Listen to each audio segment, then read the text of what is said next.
Assalamualaikum warahmatullahi wabarakatuh. Halo teman-teman, kami dari kelompok 1 kelas statistika IT 4905. Di sini kami akan mempresentasikan hasil final project kelompok kami. Nah, semua yang telah kami lakukan dan final project yang telah kami buat bertujuan untuk memenuhi tugas mata kuliah statistika dan analitik data. Namun sebelum lanjut ke intinya, izinkan kami untuk memperkenalkan diri terlebih dahulu.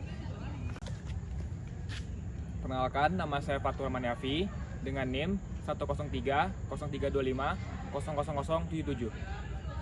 Halo, perkenalkan nama saya Jibril Arif dengan NIM 1033253024. Halo, perkenalkan nama saya Muhammad Wildan Asafari dengan NIM 1033255060. Hai, perkenalkan nama saya Muhammad Alwiya Prima Putra, bisa dipanggil Prima dengan NIM 103 0325 0046. Halo, perkenalkan semua, nama saya Muhammad Zainal Asyah, bisa dipanggil Zain dengan NIM 103032500006. Nah, setelah ini langsung saja kita masuk ke pembahasan intinya dari hasil final project kelompok kami. Check it out! Baik, sebelum teman-teman saya melanjutkan ke pembahasan berikutnya, izinkan saya terlebih dahulu menjelaskan mengenai latar belakang dan tujuan penelitian. Bagian ini akan memberikan gambaran awal mengenai alasan penelitian ini dilakukan serta apa saja yang ingin dicapai melalui penelitian ini. Penelitian ini berawal dari hasil observasi yang menunjukkan bahwa fokus belajar mahasiswa cenderung menurun setelah memasuki pertengahan masa perkuliahan. Pada awal semester, mahasiswa biasanya masih memiliki semangat dan motivasi yang tinggi. Namun seiring bertambahnya tugas, praktikum, kuis maupun aktivitas organisasi, banyak mahasiswa mulai mengalami kesulitan dalam mempertahankan konsentrasi saat mengikuti perkuliahan. Penurunan fokus ini tentunya dapat berdampak pada efektivitas proses belajar. Mahasiswa menjadi lebih sulit memahami materi, kurang aktif saat perkuliahan berlangsung, dan pada akhirnya dapat mempengaruhi hasil akademik mereka. Berdasarkan kondisi tersebut, penelitian ini dilakukan untuk mengkaji beberapa faktor yang diduga memiliki hubungan dengan fokus belajar mahasiswa. Faktor-faktor tersebut meliputi manajemen waktu, yaitu bagaimana mahasiswa mengatur waktu antar kuliah, tugas, dan aktivitas lainnya. Kemudian efektivitas perkuliahan yang berkaitan dengan bagaimana proses pembelajaran berlangsung di kelas, serta strategi belajar yang digunakan oleh masing-masing mahasiswa dalam memahami materi. Untuk memperoleh data yang akurat, penelitian ini melibatkan 35 mahasiswa kelas IT 4905 sebagai responden. Data dikumpulkan menggunakan dua metode, yaitu observasi secara langsung dan penyebaran kuesioner. Dengan menggabungkan kedua metode tersebut, diharapkan data yang diperoleh dapat menggambarkan kondisi sebenarnya mengenai faktor-faktor yang memengaruhi fokus belajar mahasiswa. Oke, di slide selanjutnya, penelitian ini memiliki 3 tujuan utama. Tujuan yang pertama adalah menganalisis faktor-faktor yang menyebabkan hilangnya fokus belajar mahasiswa. Melalui tujuan ini, kami ingin mengetahui faktor apa saja yang paling berpengaruh, baik yang berasal dari diri mahasiswa sendiri maupun dari lingkungan belajar. Hasil analisis ini nantinya diharapkan dapat menjadi dasar dalam menentukan solusi yang tepat untuk meningkatkan fokus belajar. Oke, tujuan yang kedua adalah mengidentifikasi media belajar favorit mahasiswa. Saat ini terdapat berbagai media pembelajaran yang dapat digunakan seperti buku, video pembelajaran, platform e-learning, maupun materi presentasi dari dosen. Oleh karena itu, penelitian ini bertujuan untuk mengetahui media mana yang paling sering digunakan dan paling efektif menurut mahasiswa dalam membantu mereka memahami materi perkuliahan. Kemudian, tujuan yang ketiga adalah menguji apakah terdapat perbedaan durasi kuliah yang dianggap efektif berdasarkan gender. Analisis ini dilakukan untuk melihat apakah terdapat perbedaan pandangan antara mahasiswa laki-laki dan perempuan mengenai lamanya waktu perkuliahan yang masih mampu menjaga konsentrasi mereka. Dengan mengetahui hasil tersebut, diharapkan dapat memberikan masukan yang bermanfaat dalam merancang proses pembelajaran yang lebih efektif. Melalui ketiga tujuan tersebut, penelitian ini diharapkan tidak hanya memberikan gambaran mengenai kondisi fokus belajar mahasiswa, tetapi juga menghasilkan informasi yang dapat dimanfaatkan untuk meningkatkan kualitas pembelajaran dan membantu mahasiswa belajar dengan lebih efektif.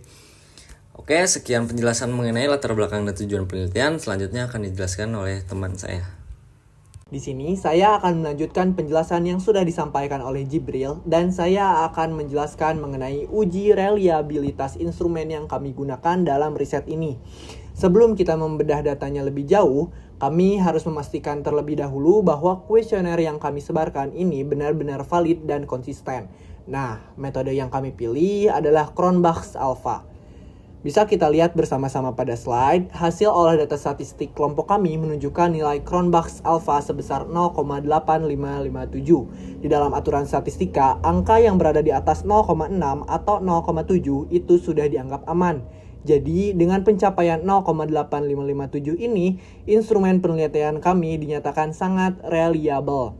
Artinya apa? Artinya, data dari kuesioner ini terbukti konsisten, minim kekeliruan acak, dan pastinya sangat layak untuk kita bawa ke tahap analisis yang lebih mendalam. Oke, setelah instrumennya terbukti andal, sekarang mari kita lihat bagaimana karakteristik dari para responden kita di bagian exploratory data analisis. Di slide ini, kami menampilkan grafik 1 mengenai distribusi gender responden. Dari total 35 responden aktif yang berhasil kami jaring, diagram lingkaran ini menunjukkan proporsi yang sangat menarik dan berimbang. Sebanyak 18 responden adalah laki-laki dan 17 responden sisanya adalah perempuan. Komposisi yang hampir 50-50 atau seimbang ini sengaja kami jaga. Tujuannya adalah agar saat kita melakukan uji hipotesis nanti, khususnya dalam membandingkan durasi kuliah efektif antara mahasiswa laki-laki dan perempuan, hasilnya akan bersifat objektif dan tidak bias akibat timpangnya jumlah sampel. Nah, setelah mengetahui profil gender ini, bagaimana sih tingkat kejenuhan mereka saat belajar di kelas? Bagian menarik ini akan dilanjutkan oleh rekan saya yaitu Prima. Baik, selanjutnya mari kita bedah grafik yang kedua yang menyoroti salah satu aspek paling krusial dalam riset kami, yaitu faktor kejenuhan dalam pembelajaran. Dari total responden yang kami amati, tantangan terbesar mahasiswa ternyata berakar pada format penyampaian materi. Seperti yang bisa kita lihat pada diagram batang di layar, 15 responden menyatakan bahwa kejenuhan utama mereka dipicu oleh materi yang terlalu teoritis dan padat teks. Angka ini disusul oleh 10 responden yang merasa ritme pembelajaran dosen terlalu cepat untuk diikuti. Sementara faktor lain seperti minimnya contoh pengerjaan, kurangnya interaksi, hingga kondisi kelas yang kurang mendukung berada di angka yang lebih rendah. Apa artinya data ini bagi kita? Poin krusialnya adalah mahasiswa hari ini mengalami cognitive overload atau kejenuhan mental ketika dihadapkan pada teks yang monoton dan penjelasan yang terburu-buru. Ini menjadi alarm penting bagi kita semua akan pentingnya pergeseran menuju metode penyampaian materi yang jauh lebih interaktif, visual, dan mudah dipahami. Nah, menariknya, jika di slide sebelumnya mahasiswa mengeluhkan materi yang terlalu teoritis, grafik ketiga ini langsung memberikan jawaban atas apa yang sebenarnya mereka butuhkan. Ini adalah data mengenai media belajar terfavorit pilihan responden. Secara dominan, penjelasan dari AI menduduki peringkat pertama dengan 14 responden. Disusul sangat ketat oleh video pembelajaran dengan 12 responden. Sementara media konvensional seperti contoh soal tertulis, diskusi kelompok, atau catatan ringkas justru kurang diminati. Keterangan dari grafik ini memperlihatkan sebuah tren baru. Mahasiswa zaman sekarang sangat menyukai pembelajaran yang praktis, on demand, dan mudah diakses kapan saja. AI dan video pembelajaran memberikan kebebasan bagi mereka yang mengulang materi secara mandiri dan mendapatkan jawaban instan tanpa harus terjebak dalam tumpukan teks teori yang menjemukan. Pada bagian ini, kami melakukan uji hipotesis untuk mengetahui apakah terdapat perbedaan durasi kuliah efektif berdasarkan gender. Metode yang digunakan adalah two sample independent t-test. Metode ini dipilih karena kami ingin membandingkan rata-rata dari dua kelompok yang berbeda dan saling independen, yaitu kelompok mahasiswa laki-laki dan perempuan. Untuk t-test, ya, itu diambil karena pengaruh dari sampel.